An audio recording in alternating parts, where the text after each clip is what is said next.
বিখ্যাত নাট্যকার চন্দন সেন রাজ্য সরকারের দেওয়া 2017 সালের দীনবন্ধু পুরস্কার ফিরিয়ে দেওয়ার ঘোষণা করেছেন।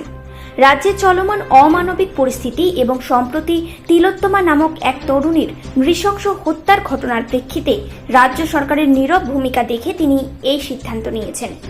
চন্দন সেন ইতিমধ্যেই রাজ্য সরকারের তথ্য ও সংস্কৃতি দপ্তরকে ইমেইলের মাধ্যমে জানিয়ে দিয়েছেন তিনি পুরস্কারের সঙ্গে থাকা আর্থিক মূল্য 25,000 টাকাও ফেরত দিতে চান।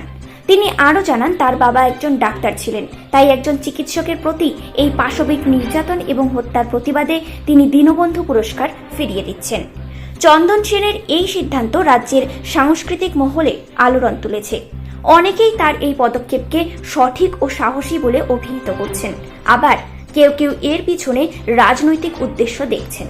তবুও এই ঘটনা রাজ্যের বর্তমান পরিস্থিতি নিয়ে নতুন করে আলোচনার সূত্রপাত করেছে। Bureau report, news prime Times.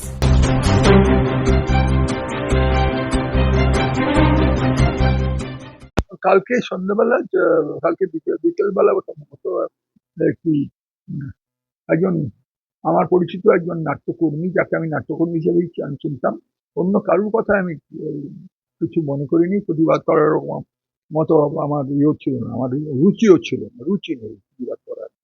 কিন্তু তিনি যখন বললেন যে যারা পুরস্কার পেয়েছেন পুরস্কার ফেরত দিয়ে প্রতিবাদ করুন, তখন আমার মনে হলো এটা সরকারি কণ্ঠস্বর।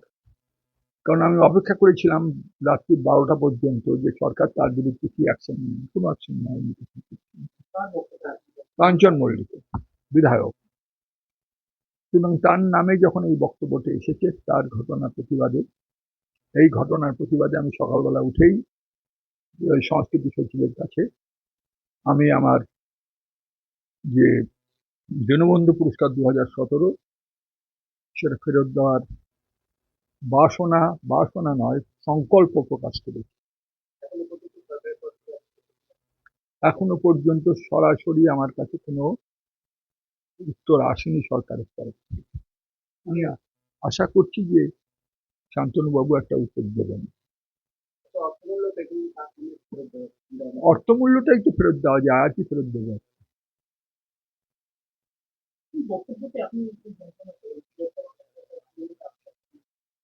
না, আমি তো রাজ্যে গেছি, আমি সামিল হয়েছি, আমি হাজার হাজার ডাক্তার, জুনিয়র ডাক্তার, সিনিয়র ডাক্তারদের সঙ্গে সাধারণ মানুষ, সাধারণ শিল্পীরা, এমনকি যারা সিরিয়ালের বা সেলিব্রিটি যাদেরকে তথাকথিত সেলিব্রিটি যাদের বলা হয়, তারা রাস্তায় নেমে সাধারণ মানুষের মতো প্রতিবাদ যে করেছেন, এই প্রতিবাদের আমি একজন অংশীদার।